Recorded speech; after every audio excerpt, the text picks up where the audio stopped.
Hey YouTube, there's 2 weeks left in the season, and it's Catch Cup this week, which is a very tricky one. Um, so if you go to PV Poke and just look for settings, the only there's a little Catch Cup ranking up here, which has like stuff that they think is available this year. There's no Catch Cup Great League, and that is because it's very difficult to know what has been out this past 78 days, because it's not just like the wild spawns, right? You got to remember, everyone plays this game differently. People stack tasks, um, people stack like research breakthroughs, and not research breakthroughs, like the what are they called? I got my thing right here. Uh, there's special researches, right?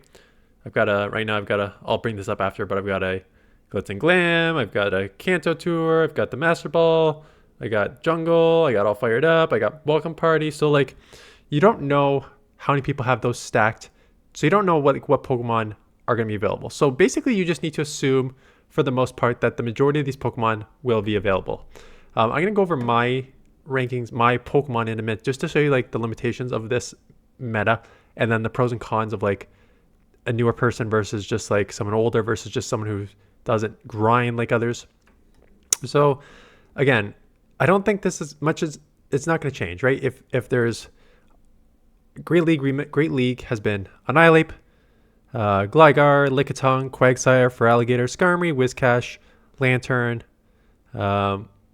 Like those are basically been the rankings there. Okay, so if you go to your Pokemon, actually let me just get a Great League team going here. If you go to the Great League and go age between, let's say, 0 and, I don't know the exact date, but it's probably around like 78 or something like this.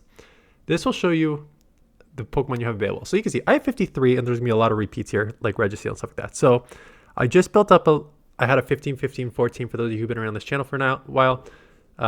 So I now have a 8, 15, 0. I guess I should do it there so I can actually like open these up here. 1 second.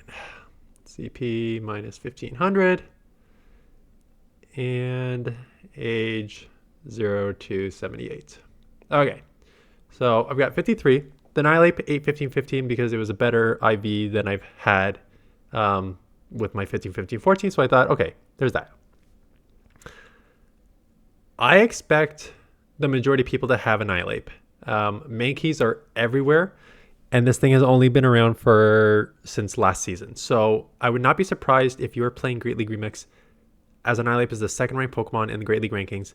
Every single team is going to have Annihilape. So the question is, what other things are available, and what other things like, how does it affect your team building?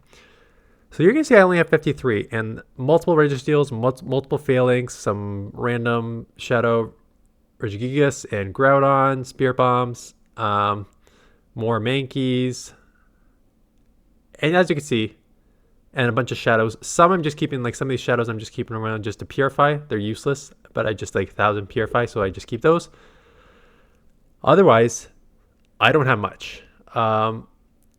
So right off the bat, it's like, okay, what am I going to do here? I have very limited Pokemon. I have, we know Annihilape's going to be everywhere. So like, ideally you want to try and do like a couple flyers. I don't even have, like, I've got the shiny, I guess I could do that, but the IVs are going to be crap. And actually those are not bad IVs. So the question is, what do you do? First of all, there's a whole debate about whether this Catch Cup, who does it benefit? And the argument has been for a while now from some people. I'm gonna counter this argument, but some people have said, if you actually look at your Great League Pokemon, me, as in someone who's been playing this game since forever, you can see 1895 below 1500, and then I forget how you do and move. I think it's exclamation point 3. No, I forget that. Either way, you could see like we're looking at like 150 plus double moved Great League Pokemon. And so the argument has been Catch Cup helps the newer people because someone like you who's been playing since season 1 of GBL and has a super, super deep roster of like 150, maybe even closer to 200 Pokemon here. Because we are still going down and down and down and down. Some of these are double moved, some of these are double moved. And now we're getting into like once we get to the 1469 here, there's no more double moved. Actually, Crest is probably double moved.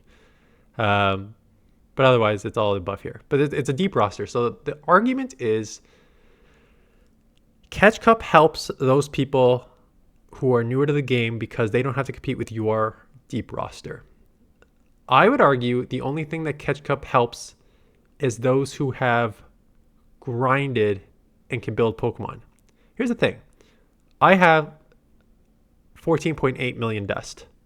I could, if I had whatever Pokemon, if I had Feraligatr and I had Gligar and I had all that stuff, I could very, very easily beat those up, power those up.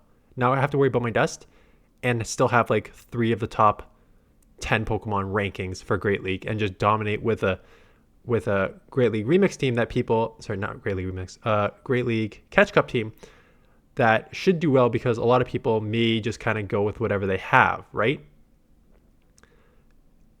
Again, but the problem is it's I don't have the roster. Like for those of you who've been around the channel for a while, you might be wondering how do you only have 53 Pokemon in the last 78 days below 1500, and it's a mixture of unless it's like a top ranked IV, I'm almost always getting rid of stuff that I already have duplicates of, right? So I already have like just to put it in perspective, I have 3 Medis built up. 1 level 40 from back in the day when level 50s weren't a thing, and then 2 different IVs for level 50, right? So I don't need to build it. I don't even have the IV. I don't have the XLs anymore because I built them on. But what I'm saying is like, if I have a good IV Medi, I've already probably deleted it. Same thing with Gligar. I've got a Shadow and a non-Shadow. Shadow 8, 1, 12. Actually, I've got 3 built up. I got 3 built up. 5, 12, 15 with Aerial Ace and Dig, 1 Shadow, and then 1 with Return, because this is what people use back in the day. So again, I have 3 Glygars. So I'm not keeping Glygars this season, despite them being out there. So from that perspective, you can argue that yes, it is limiting people like you who've been around forever because you are not keeping Pokemon that you've already have built, and gives those others advantage. Had I known that I had not hit Legend yet, I probably would have kept those and just built those up. So again, I think my argument is like, it doesn't truly, yes, there is probably a factor of like helping the newer players, but that's not truly the case. It's helping players who were able to grind, have kept the Pokemon, and are not worried about the dust and XLs to go with it. And that's the thing, right? Like, depending how many, I guess you don't need a lot of candies for Registeel, but like, maybe that's a bad example. But if you're like a newer player and your argument is like, oh, I can compete now, it's like, depending on when you started, you still may not have the dust or the candies to just power up anything. That's going to be over 1500, which is annoying. So maybe we'll do some sort of like Grimer. I don't know what I'm going to do. I don't have many options here. Maybe just a Fairy and Spritzy. What do I have to do? Use an Incense. Okay, that's easy. So what does all this mean? Basically, it means that you, for the most part, will just see these Pokemon. Like I said, Registeel's already on my thing. I could power it up in Elite TM if I want. I have Annihilape already built up. Again, Glygars are out there for sure. Lickitungs are out there for sure. I'm sure the majority of these Pokemon are out there right now. So if people are smart enough and kept them, you're just going to see. It's a great league. It's a great league. It's open great league. That's going to benefit those who have grinded and caught in the past 78 days. So what are you going to do, right? Like, I have to make a decision here to either try and build up 2 Pokemon, try and build up a couple Pokemon here, and test like 1 Annihilape plus team, or I just wait out this week. And it's kind of been like that for the last like 3 weeks now. Last 3 to 4 seasons where catch cup has been a thing. People just kind of like sit out catch cup because they either don't want to like, they don't have the resources, they don't have the Pokemon to build up, or they're not going to like build up Pokemon for the second, third, fourth time. Yeah, so we'll see how it goes. If you think this is bad, check out my video this afternoon on what you need for Little Catch Cup, because that is even worse. And that is not happening for me either. So should be an interesting week for this channel. I'll try one team. Don't know what yet. If you see any Pokemon here that you think would pair well with Annihilape, let me know. Unfortunately, like you saw probably the Pidgeot down here. It has frustration on it. So that's kind of tough. And then, yeah, some of these got like good IVs, but are just like bad Pokemon. Like I'm keeping a Trubbish because it has it's a Hundo. I'm keeping a Trubbish which is a Hundo, but like who cares? And then like Sableye, non-purified. Do I just build up a non-purified Sableye? Do I even have the XLs? 76 XLs. I do. Maybe I build up a non-purified Sableye with like Power Gem or something. Like I don't know what I'm gonna do. We'll see. Anyways, that's it. Just get my thoughts on this week. Again, stay tuned for the 3-4 Pokemon that you need this afternoon for Little Cup. And that's it. So 2 weeks left. Thanks for watching. I'll see you guys in the next one.